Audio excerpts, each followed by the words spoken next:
Hi, this is Nin from Nin Designs, part of the Keswick Arts and Crafts team. Today I'm going to show you how to do the twisted 1x1 ribbed long tail tubular cast on that I use quite frequently in many of my designs, especially from hats and for socks. So why do we use this cast on? What's the point of learning this cast on, basically? Well, it's really fun. I love doing it. It gives you a really pretty polished edge, and since it's tubular, it just flows around your garment. Sorry. And it just looks so very, very pretty. I like to set it up as a twisted knit stitch in the cast on, so that this first stitch here matches the rest of your column if you're doing like a twisted rib. And I think that just gives it a much more polished look. So to do that, we first need to determine how long of a tail we need to do this cast on. I usually just take my needle and I wrap my yarn around the needle a few times. I probably would do 25 wraps and then undo. Let's pretend I did 25. Then undo it, and then whatever that length of yarn is my measuring tool. Since I know I'm going to be casting on 98 stitches, I would just measure like so. There we go. Still pretending, that's the right length. Oop, gotta get a focus. Sorry. Okay. So I would know that, each of these is 25 stitches long, and there's 4 of them. That would make it 100. So that would be how much yarn I would need. Then I would take that length, or pretend length, and I would put my starting slip knot right here if I was going to start with a purl, basically half of the length, right in the middle, halfway. Sometimes I do start with a knit stitch, depending on the design. If I do start with a knit stitch, I've noticed some knitters will start like this for their long tail. I prefer to twist that.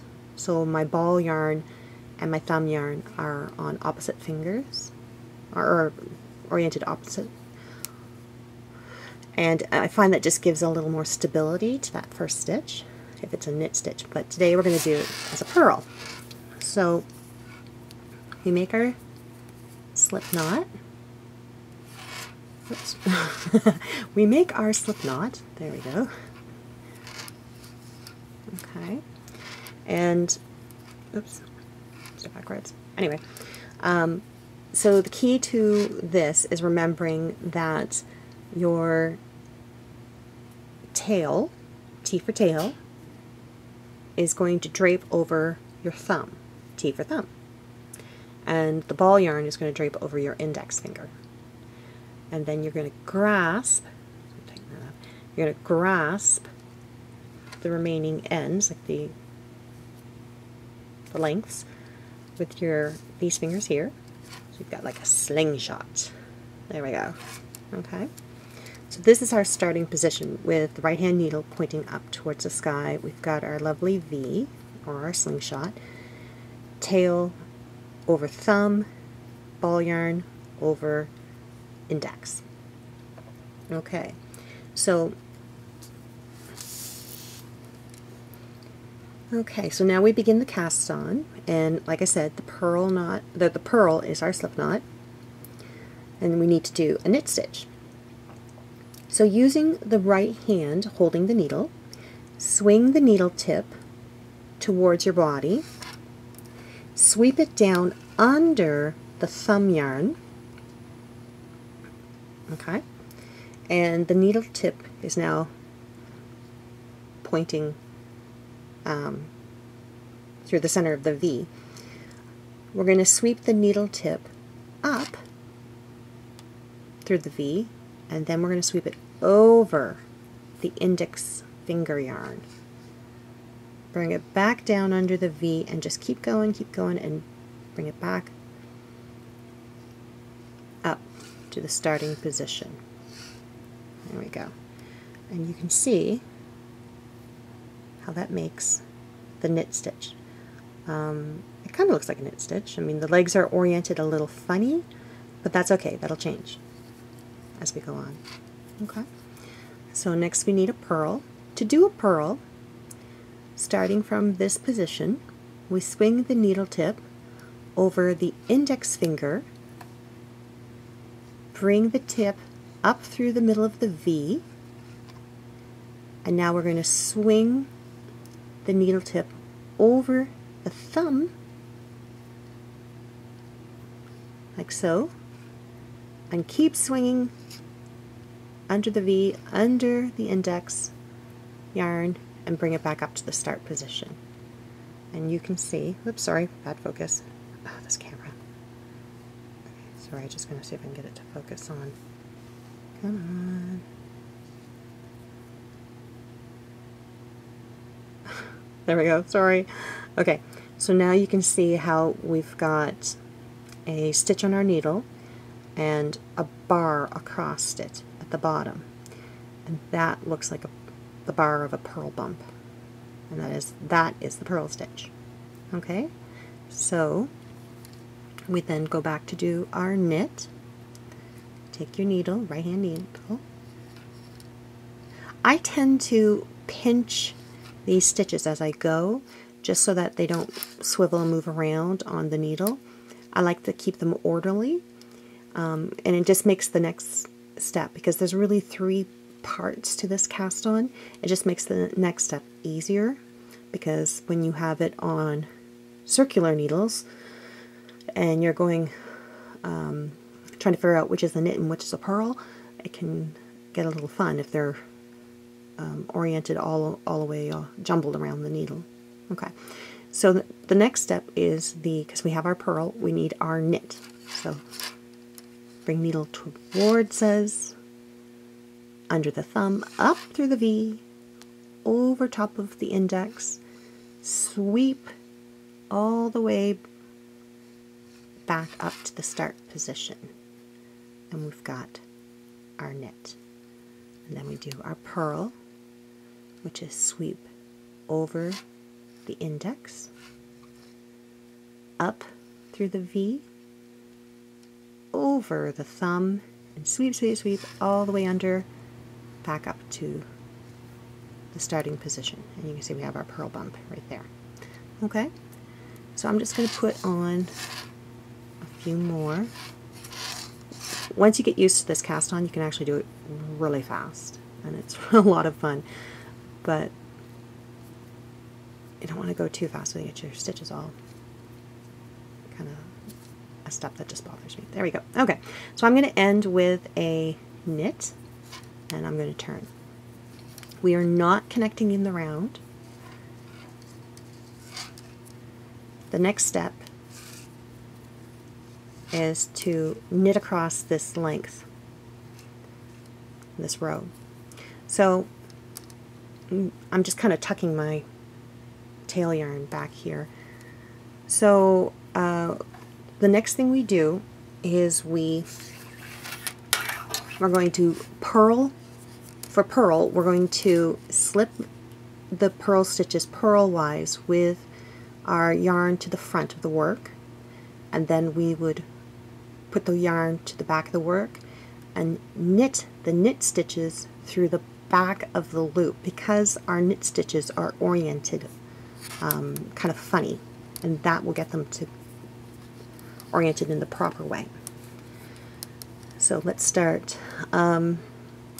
Because I'm starting with a purl, I'm going to just give, you can see how it, right there, I'm just going to slip that,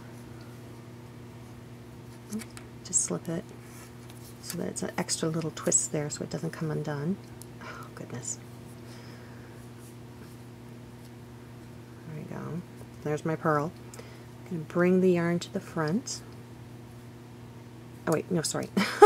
I'm getting confused. Sorry, ignore that. Okay, so my yarn's to the back. There's my purl. I'm going to do my knit. And this is knit through the back of the loop, right here. Insert the needle and knit. So I've got my knit. Now I'm going to purl. So I bring my yarn to the front, and I'm going to slip that next stitch purl-wise. Off my needle. There we go. Swing the yarn to the back, and now we're at another knit stitch, so we're going to knit through the back of that loop, like so. I apologize if you hear a hum in the background. It is a beautiful, gorgeous day out today, but extremely cold here in Atlantic Canada. So my poor dear old furnace is kicking in and out because my studio's downstairs, so it can be a little loud. So just ignore that hum in the background if you hear it. Okay, so we can do another knit through the back of the loop. There we go. Swing the yarn forward. Slip our purl, swing our yarn back, and knit through the back of the loop. There we go. So you can already see how it's progressing on the needle. We're going to turn our work. So this is the last part of this cast on setup. So this row,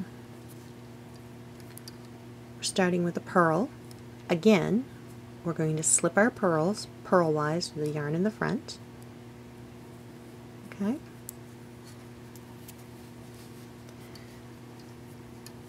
And we're going to move the yarn to the back. And here is the key to the twisted 1x1 rib. Instead of just knitting, because now the knit stitch is oriented the proper way, instead of just knitting, we are going to twist our knit stitches by continuing to knit them through the back of the loop. So I'm going to do that. There we go. Bring the yarn forward, slip the purls purl-wise, yarn back, knit through the back of the loop.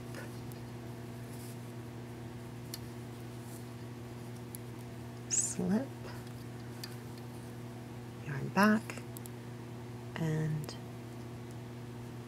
knit through the back of the loop. There we go. Slip, back, and knit through the back of the loop. Okay. And you can already see how our cast on is progressing. We've got that first stitch as a twisted knit stitch, and it just gives it a more cohesive look as you continue to do your knit or twisted 1x1 ribbing.